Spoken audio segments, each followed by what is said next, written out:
Es cierto que ya estamos en contacto con la diputada, no sé si decir mandato cumplido, Romina Del Pla. Buenas tardes, Romina. ¿Qué tal? Buenas tardes. ¿Cómo te va? Bien, bien. Aquí empezamos el viernes un poquito acelerados y le pedimos disculpas tanto a los oyentes como a los invitados, pero es un viernes que viene a toda velocidad. Romina, yo la primera pregunta que te quería hacer, sobre todo porque es algo que nos demandan los oyentes, y no correspondería que yo lo dijera en absoluto, y sí corresponde que lo digas vos. ¿Y cuáles son las principales razones para votar al Frente de Izquierda Unidad el próximo 14 de noviembre? Bueno, mirá, creo que justamente este tercer lugar que hemos obtenido en las elecciones PASO, tanto a nivel nacional como en la provincia de Buenos Aires, ha demostrado que el voto del Frente de Izquierda ha sido un instrumento también para enfrentar la política de ajuste del gobierno, para enfrentar la situación de los bajos salarios, de la precarización laboral, y en ese sentido nos parece también que es una expresión de estos procesos de organización, de reclamos que se desarrollan en distintos sectores y que justamente son el resultado de esta situación cada vez más catastrófica que se está viviendo en materia económica y social, ¿no? Entonces, de alguna manera, el voto Frente de Izquierda ha sido el vehículo de una expresión del descontento existente. Al mismo tiempo ocurre que hay como una derecha creciente, ¿no lo sienten ustedes de esa manera? Es decir, hay expresiones de derecha que prácticamente eran invisibles en la Argentina, que pero estaban invisibilizadas en todo caso, que se han corrido muy, pero muy a la derecha, que plantean cuestiones en algunos casos casi absurdas, pero que han crecido electoralmente. ¿Ustedes piensan que son un verdadero contrapeso a esa avalancha de la derecha? Sí, por supuesto, somos el sector que verdaderamente los puede enfrentar y que además también somos, digamos, una expresión de la crisis, ¿no? Y el voto de esos sectores también es una expresión de esa crisis. Así es. Te quería preguntar también, porque ustedes han participado en dos debates que han tenido una buena audiencia y que han tenido buena repercusión y lo han hecho muy bien a través de Miriam Bregman y de Nicolás del Caño, pero la pregunta tendría que ver con ¿qué temas les quedaron pendientes en esos debates? Porque, por ejemplo, a nosotros nos llegaron mucha gente que nos ha planteado cuestiones de que, no por ustedes, lógicamente, pero que no se debatieron cuestiones de infraestructura, cuestiones de energía, en fin, algunas cuestiones de tipo estratégica que quedaron afuera del debate y probablemente haya sido justamente porque la compresión del debate. Pero ¿qué temas crees vos que han quedado por fuera del debate?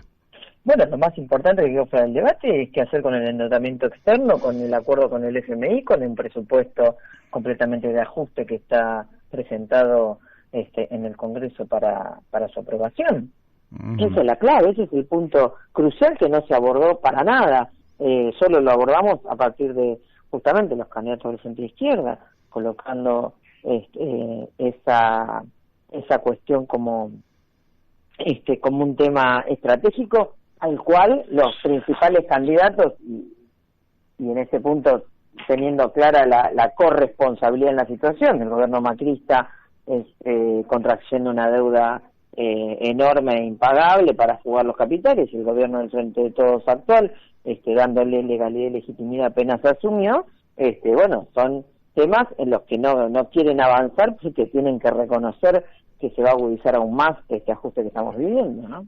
¿Sentís que ahí va a haber una suerte de entendimiento para llegar a un acuerdo con el Fondo Monetario, dado que el endeudamiento con el FMI por parte de Macri de una u de otra manera también fue avalado por la corriente que encabezaba Sergio Massa? Sí, por supuesto. Yo creo que no solo hay un entendimiento, sino hay una comprensión común de que el ajuste que se está aplicando y que está llevando a estas consecuencias catastróficas es necesario e incluso más. Se pelean a ver cuál sería el ángulo mayor de ese ajuste. Por eso estos debates sobre la reforma laboral y demás. Me parece que en ese sentido esas cuestiones de fondo nunca han corrido riesgo de aprobarse cuando se han tratado en el Congreso, ni significan divergencias significativas entre estas dos salas de gobierno. Por eso también hemos estado muy fuerte, ¿no?, en nuestro planteamiento que para enfrentar el ajuste solo se puede hacer con el Frente de Izquierda, y que en ese punto es un voto que duele, que molesta a los dueños del poder, porque se han encargado, si bien nos tratan de ningunear, de registrar el tema de las patronales están siguiendo con mucha atención la situación del aumento de los votos del Frente de Izquierda. ¿Crees que al ajuste que cayó sobre los salarios y las jubilaciones, pero que también lógicamente repercute desfavorablemente sobre toda la población, no ha habido en la calle una mayor resistencia fruto de la pandemia? ¿Crees que esto puede cambiar con motivo de que justamente se está superando aparentemente la etapa aguda de esta epidemia que nos ha afectado? ¿Cómo ves eso, que es la respuesta de calle respecto a una política de ajuste que ha sido realmente muy dura?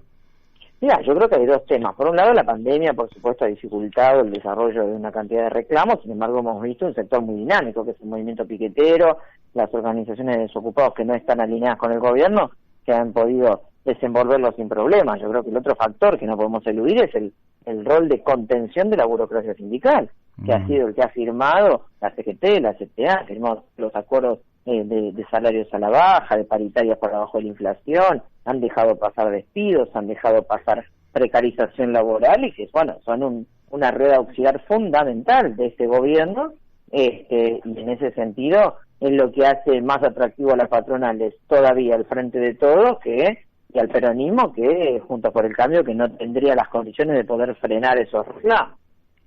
Y más allá de que fueran burócratas, o en algunos casos no tanto, porque en realidad la CTA tuvo o tiene algunos dirigentes que realmente han sido luchadores, que todos en algún sentido hemos acompañado en algún momento de la historia. ¿A qué atribuís esta suerte de resignación en que el ajuste tiene que caer sobre un sector que viene siendo castigado desde hace décadas, y que efectivamente, si la Argentina debió haber hecho un ajuste, debería haber caído en otros sectores y no justamente los trabajadores activos o pasivos sobre los que está cayendo el mayor peso? Bueno, porque en realidad ningún otro sector quiere ser ajustado, y entonces en ese sentido la variable del ajuste es la población trabajadora y los jubilados, y eso es viabilizado por una dirección sindical que, no importa cuáles sean sus laureles del pasado, está completamente integrada al Estado y al aparato de gobierno. Y no nos olvidemos que muchos de estos dirigentes, como la CGT, por ejemplo, son los que también habían negociado con el macrismo una reforma laboral que después no vio la luz por la enorme movilización contra la reforma previsional, ¿no? Entonces esto me parece que también es importante y que merece ser clarificado. Bien. Otro de los temas que ustedes lo señalaron, pero que tampoco se abordó en profundidad, fue el tema ambiental. En un país que, además de estar siendo explotada su población o marginada o excluida, se ha castigado el ambiente de una manera descomunal, con la resistencia justamente de las asambleas ambientales. Ahí, ¿qué podrían agregar ustedes en el debate parlamentario, donde ha habido algunas leyes que son interesantes, la defensa de bosques, glaciares, etcétera, pero que efectivamente tienen escaso cumplimiento, de igual manera que el artículo 41 de la Constitución Nacional, que en general es muy poco respetado?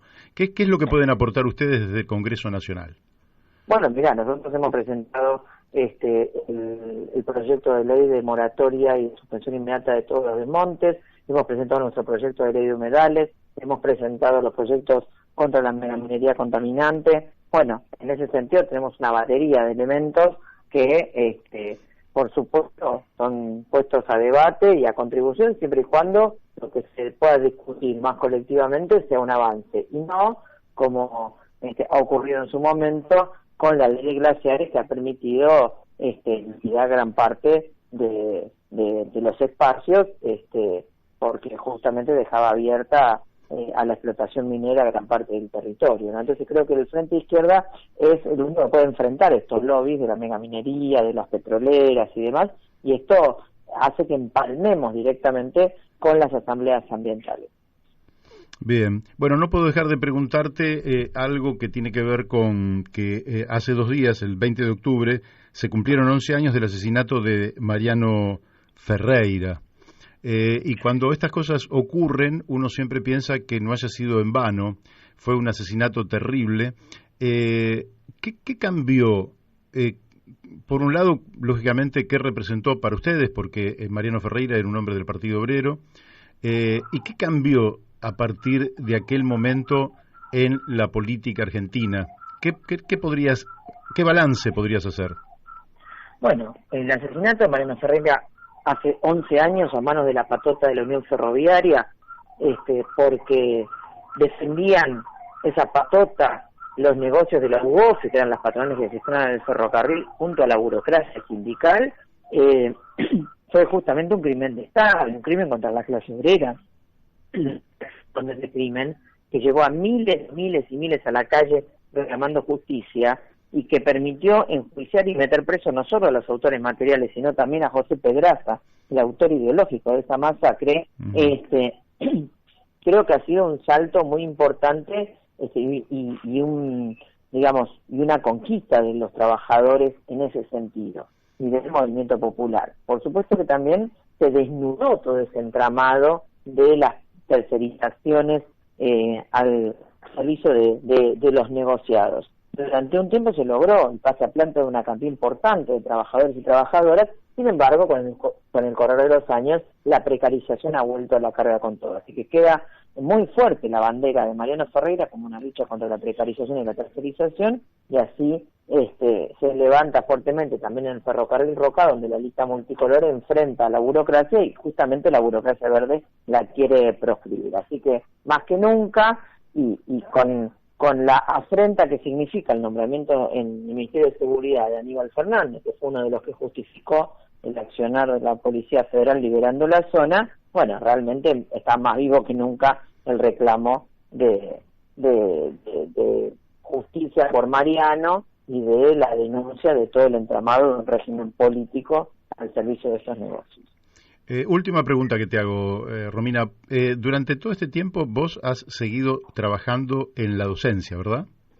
Sí, sigo trabajando en la docencia. Bien. ¿Qué podrías decir vos respecto de algo que se hizo?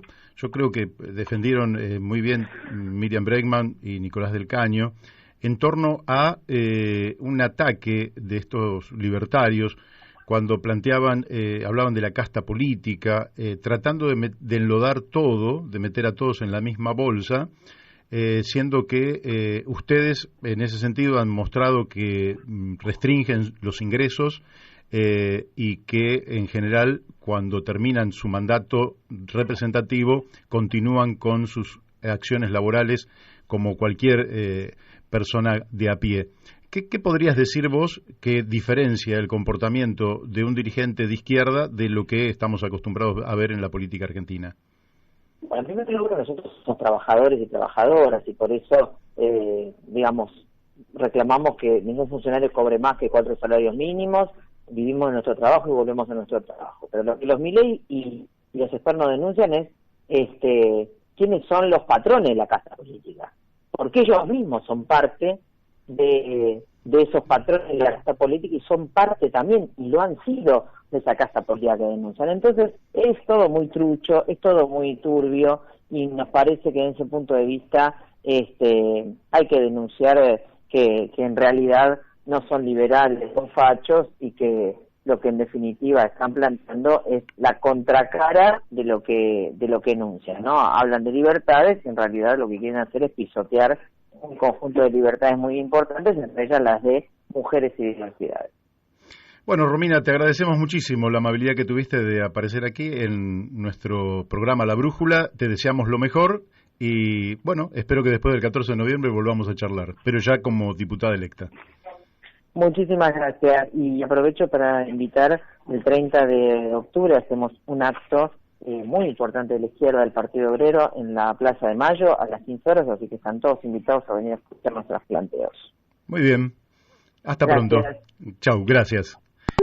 Bueno, hemos hablado con Romina del Pla, Ustedes la han escuchado y nos ha dicho usted vota lo que lógicamente desea, pero por lo menos sabe que no todos son iguales. Le puede gustar más, le puede gustar menos, pero no todos son iguales. Es decir, que eso de que es lo mismo una cosa que otra es una manera de enchastrar a todos, y la verdad es que hay que distinguir.